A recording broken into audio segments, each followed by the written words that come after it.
Alright y'all, so what we have here is the good old LC Racing Bad Boy 1/14 scale RTR. You know what I'm saying?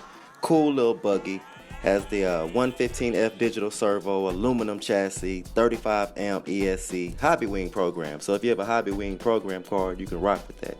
If you look at the box right here, it's brushless. And it comes sealed nice, man. It has the LC Racing sticker on the top. So when you open it, it comes out, man. It's all nice. Has the packaging, has the option parts for you. You know, I think I'm gonna order some more of those shock sets and some turnbuckles, because those are usually the first things that go, man, turnbuckles. But anyway, it comes with, I got the version that comes with two 2S batteries. It comes with the radio. The radio's cool, man, but I'm not a big fan of plastic steering wheels. So I'm going to be putting in my Futaba radio with this. But it comes with Gen Ace batteries, man. And I got 2 of them. So I'd recommend getting that because it's only 1800 milliamps. So if you get 2 of them, you're looking at about a good 3600 milliamp. Comes with your decal stickers. As you see right now, I don't have the decal stickers on them because it looks so fresh, man.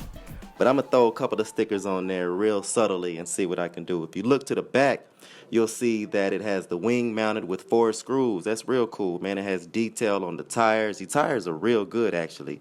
These are the pin tires that you can run on carpet and light dirt. You know, like I would suggest that you run this bad boy on carpet, and you will see why in the running review, in the test that I have of this car in a later video.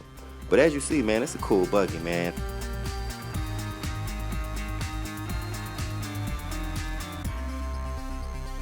Man, it has a 4500 kV motor, 4-pole joint, and it comes with everything you need, man, if you're into small RCs. I know small RCs aren't the rave right now, but I like this one, man. The servo's real cool, too.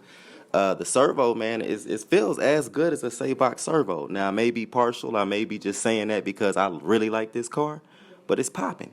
And this aluminum chassis, you can't go wrong with it, man. Anytime you can get a car with some aluminum parts all over it, it's worth the look.